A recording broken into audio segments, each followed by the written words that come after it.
Guys, আজকে আমরা আমাদের বাগানের সবজি তুলব। শাকগুলো লাগাইছিলাম, যে শাকগুলো তোলার জন্য আমরা রেডি হয়েছি।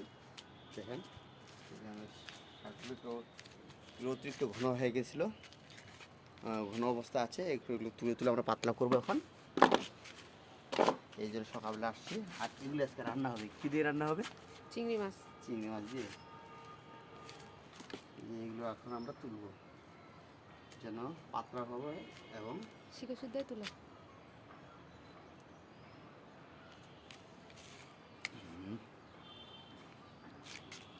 ছোট ছোট শাক, পালং শাক।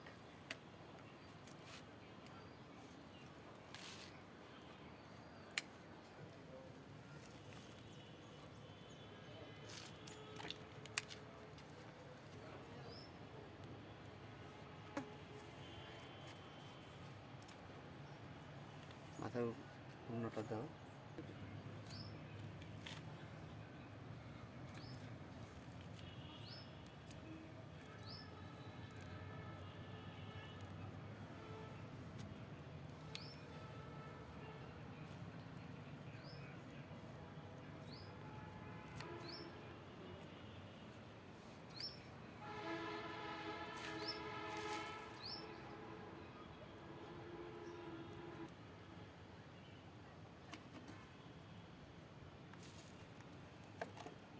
হ্যালো গাইস, এই যে আমরা শাক তুললাম আমাদের ছাদ বাগানের।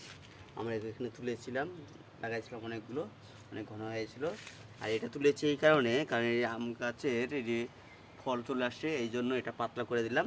কারণ এখানে আর কোনো গাছ রাখবো না, যেন সারটা সম্পূর্ণটাই আম বেগুনটা টমেটোটা যেন নিতে পারে। এবং এই যে রসুনগুলো আছে, রসুনগুলো যেন থাকতে পারে। একটু পরে মাটিটা শুকিয়ে গেলে একটু হালকা করে দেবো, হালকা করে দিয়ে তারপর সার ছিটা দিয়ে আবার এটা রেখে দেবো। আর এখানেও অনেকগুলো আরও আছে, এগুলো আরেকবেলা আমরা কোনো এক সময় এগুলো তুলে নেব। আজকের জন্য এগুলো যথেষ্ট আমাদের, আর কোনো দিন এগুলো তুলে নেবো। কয়েকটা হালকা করা আছে এই আর কি।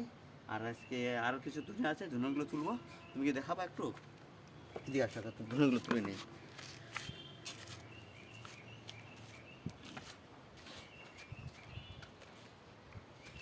এইখানে বেশ দুইটা গাছ আছে, একটা দুইটা, এখানে দুইটা গাছ আছে। এই গাছটা তুলে অন্য জায়গায় শিফট করব। আর এই এখানে এগুলো রাখবো না, এগুলো যদি এগুলো দেখতে অনেক সুন্দর দেখা যাচ্ছে কিন্তু রাখবো না। আমার গিন্নি বলতেছে এগুলো থাক, এই যে রেখে দিলাম। এই সাইডটা তুলবো, এই সাইডটা অতিরিক্ত হয়ে গেছে এখানে, এই জন্য এগুলো তুলে ফেলবো।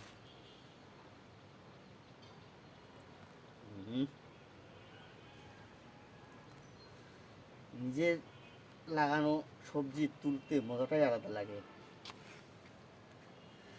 আহ, কি সুন্দর, মাটিগুলো ওখানে ঝাড়ো। মন শান্তি।